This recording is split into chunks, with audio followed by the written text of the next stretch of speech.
Welcome to Dr. B.R. Ambedkar Open University. My dear learners, now we are into session 2 of the lesson 16 or unit 16 of Phenomenology and Ethnomethodology. We will continue our discussion on phenomenology and understand little more about ethnomethodology. So, when you talk about the realms of social reality, what are the various frameworks which exist in social reality, then Alfred Schutz, he has identified 4 important realms. Realms in the way you can think as framework of our social reality. So, what are they? He talks about future world. Of course, there are other language terms also to explain this. For example, Folgewet is the future world where open-ended and uncertain and difficult to study scientifically. What is going to happen in future? Do I know what is going to happen tomorrow? It is uncertain. Then Warwelt, that is past world. Now past is past, it has happened, you cannot change the past. So historical reality that was already that has already happened but may be interpreted differently. For example, how do you interpret the causes of the Second World War? How do you interpret the colonial rule of India? How do you interpret the medieval period in India, right? So past has already happened, but how are you going to interpret? Your interpretation might be slightly different from mine and vice versa. Then Umwelt, which is face to face world. Like for example, right now I am connected with you virtually, but if we were face to face, how are we carrying out our direct interaction with others, which is characterized by we relations. For example, if we are sitting with our friends, if we are sitting with our family, how are we interacting with each other? And the fourth realm is what? Mitwelt, that is the social world. So we all interact in a social context, we all interact with each other in social groups. So interaction with impersonal contemporaries, social structures, social categories characterized by their relations. For example, if you are talking to your parents, talking to your siblings, it is we relations. Talking to your friends, if you are talking to someone on the metro station, you are talking to someone on the airport, you are talking to someone in a movie theater, then it becomes a their relations, because we are not familiar with them. So the Umwelt and Mitwelt, which is, what is Umwelt? Face to face world. What is Mitwelt? Social world. So this Umwelt and Mitwelt are most accessible and most significant for sociological analysis.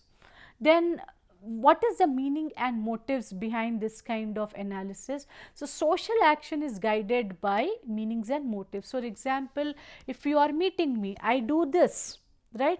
This is just not a physical action. This has lot of social interpretation, that yes, I am wishing you, I am acknowledging you. So how are you understanding this particular social action, and what is my motive when I am performing this? If I am standing all alone, I will not do this, no?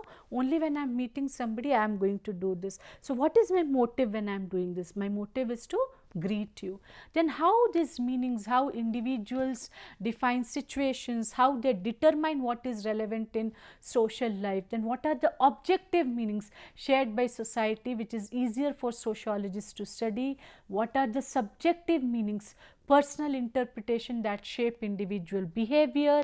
In order to motives, that is explain why people act to achieve future goals. So what Schutz is arguing in this context is, sociology must understand the subjective meanings while maintaining scientific rigor through ideal types and systematic analysis. This might sound very complicated to you, but only try to understand two simple things: objective and subjective.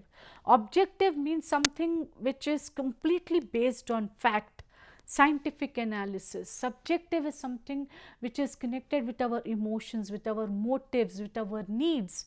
And as a student of sociology, we cannot always talk about objective. Of course, our research has to be objective, our understanding has to be objective, but the challenge lies in understanding subjective things objectively. That is the beauty of our subject. So talking about the social significance of our phenomenology. It highlights the active role of individuals in creating social reality. It bridges the gap between individual consciousness and the social structures which is around us, and it demonstrates that how everyday interactions produce and sustain society. It was also influenced at a later time with approaches like ethnomethodology and interpretive sociology. My request is you should explore more about these things, and phenomenology provides a powerful transformation for understanding human agency, that is making how our social realities is being made, how it is being socially constructed in a day to day basis. So what is the key takeaway from this particular phenomenology is society is just not one external reality, it is continuously created, interpreted and reconstructed through everyday experiences, meanings and interactions of individuals. Now, let us move on to understanding ethnomethodology. So, it literally means the study of methods people use in everyday life to create and maintain social order. Social order has to be maintained, right? So, what kind of methods are we using in our day to day life? It is also examining how individuals use common sense knowledge, language and practical reasoning to understand and navigate into different social institutions. It is rooted in the phenomenology and the linguistic philosophy of Ludwig Wittgenstein. Little tongue twister term, but of course German names, French names, they are like this. Interesting though. So, it focuses on how people actively do social life through day to day interactions. The central question, the important question in ethnomethodology is how is social reality continuously produced and sustained in daily life. In this context, we should also bring into our discussion Harold Garfinkel, who established ethnomethodology as a distinct sociological perspective. His landmark work, Studies in Ethnomethodology, published in 1967, it has laid down the foundation for this particular field. He argued that social order is not fixed or given, but constantly created and negotiated through our everyday activities, and he clearly rejected imposing external theories on social reality. Instead, what he is saying, he emphasized understanding the methods used by ordinary people themselves. For example, how am I understanding you? How are you understanding me in terms of the content what is being delivered to you? And this particular perspective, and especially Harold Garfinkel, he was influenced by Talcott Parsons, Alfred Schutz, Edmund Husserl and Max Weber. So, the key concept in this particular perspective is indexicality and reflexivity. So, indexicality means the meanings depend on the context and cannot be understood independently of the situation in which they occur. So, if you have to understand anything, or if you are speaking anything, or if you are trying to make sense of something, it has to be understood in a particular context, because if you try to understand things out of the context, the entire meaning is lost. So, words and actions gain significance through shared social understanding. Asking repeatedly, what do you mean, reveals the fragile context dependent and nature of meaning. There are beautiful, wonderful examples connected with this. Then what is reflexivity? In reflexivity, what is happening is social reality is not merely described through communication, it is created through the process of communication. By talking about situations, individuals simultaneously construct and sustain our social order. Moreover, everyday conversations continuously they reproduce our social reality.